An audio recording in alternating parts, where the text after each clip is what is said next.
Iman. Namanya sakit tentu tak enak, apalagi yang namanya sakit gigi. Bahkan sekelas Nabi pun pernah merasakan sakitnya.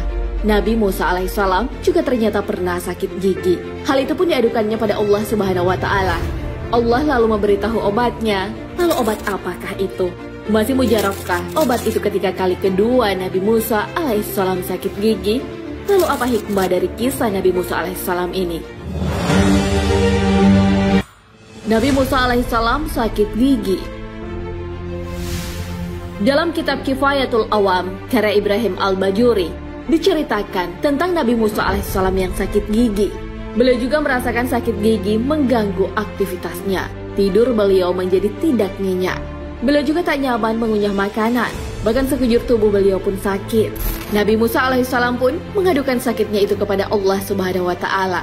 Lalu Allah memberitahu Nabi Musa alaihissalam untuk mengambil rumput falani untuk diletakkan di atas giginya. Nabi Musa alaihissalam pun langsung mengikuti perintah Allah Subhanahu wa Ta'ala. Atas izin Allah Subhanahu wa Ta'ala, Nabi Musa alaihissalam akhirnya sembuh dari sakit gigi. Beliau pun bisa tidur dengan nyenyak.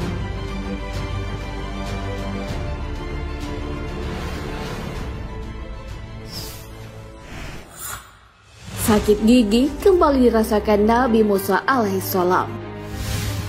Setelah beberapa waktu, sakit gigi Nabi Musa alaihissalam kembali kambuh. Karena sudah pernah mengalami sebelumnya, beliau pun menyembuhkan dengan cara yang sama. Beliau kembali mengambil rumput palani dan meletakkan kembali ke gigi beliau yang sakit. Namun sayang sekali, obat itu tak manjur seperti sebelumnya. Bahkan sakitnya lebih parah dari sebelumnya.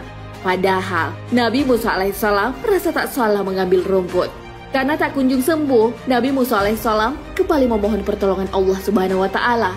Beliau berdoa, "Wahai Tuhanku, bukankah Engkau yang telah memerintahkanku untuk berobat dengan rumput ini? Dan Engkau telah menunjukkanku kepadanya."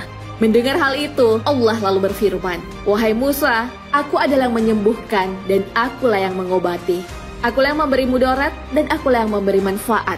Engkau telah bermaksud kepadaku pada saat yang pertama, maka aku pun menghilangkan sakitmu, dan sekarang engkau bermaksud kepada rumput itu dan tak bermaksud kepadaku." Sejak itu, Nabi Musa alaihissalam tak pernah menanyakan resep lagi.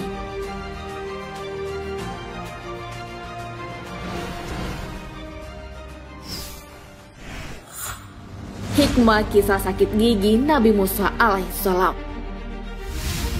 Kesembuhan sakit gigi Nabi Musa alaihissalam bukanlah karena rumput. Yang menyembuhkan adalah Allah Subhanahu wa Ta'ala. Hal itu berkaitan dengan salah satu namanya, yaitu Asy-Syafi, yang artinya Maha Menyembuhkan.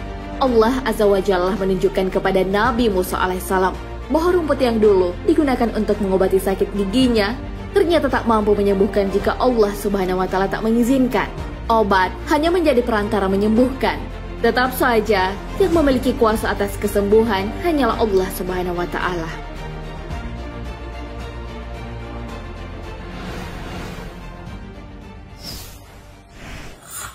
Allah Maha Penyembuh. Bukti Allah adalah Sang Maha Penghilang rasa sakit juga dapat dilihat dari kisah Nabi Ayub alaihissalam. Nabi Ayub banyak diberikan cobaan hingga menderita sakit yang tak bisa sembuh selama bertahun-tahun. Bahkan orang-orang pun menjauhinya karena sakit yang dideritanya. Namun Nabi Ayub alaihissalam pun tak putus asa. Beliau sabar dalam menghadapi penyakit yang dideritanya. Beliau juga tak pernah menyerah memohon kesembuhan kepada Allah Subhanahu wa Ta'ala. Doa Nabi Ayub telah diabadikan di dalam Al-Quran. Dan ingatlah kisah Ayub ketika ia menyuruh Tuhannya, "Ya Tuhanku, sesungguhnya aku telah ditimpa penyakit, dan Engkau adalah Tuhan yang Maha Penyayang di antara semua penyayang." Al-Quran Surah Al-Anbiya ayat 83. Sahabat beriman, itulah kisah tentang Nabi Musa alaihissalam ketika sakit gigi. Nabi Musa alaihissalam adalah salah satu yang paling sering berkomunikasi dengan Allah Subhanahu wa Ta'ala. Oleh karena itu, sampai sakit gigi pun beliau adukan kepadanya. Nabi Musa alaihissalam pun ditunjukkan obat yang bisa menyembuhkan sakitnya. Ketika gigi Nabi Musa alaihissalam sakit lagi, dan beliau menggunakan metode yang sama, tapi sakit giginya tak kunjung sembuh. Hal itu menunjukkan bahwa yang bisa menyembuhkan hanyalah Allah Subhanahu wa Ta'ala semata. Obat itu hanyalah perantara. Begitu juga ketika sakit dan kita memeriksakan diri ke dokter. Dokter hanyalah perantara kesembuhan. Tetap saja Allah Subhanahu wa Ta'ala yang menentukan. Hal ini sesuai dengan perkataan Nabi Ibrahim dalam Al-Quran.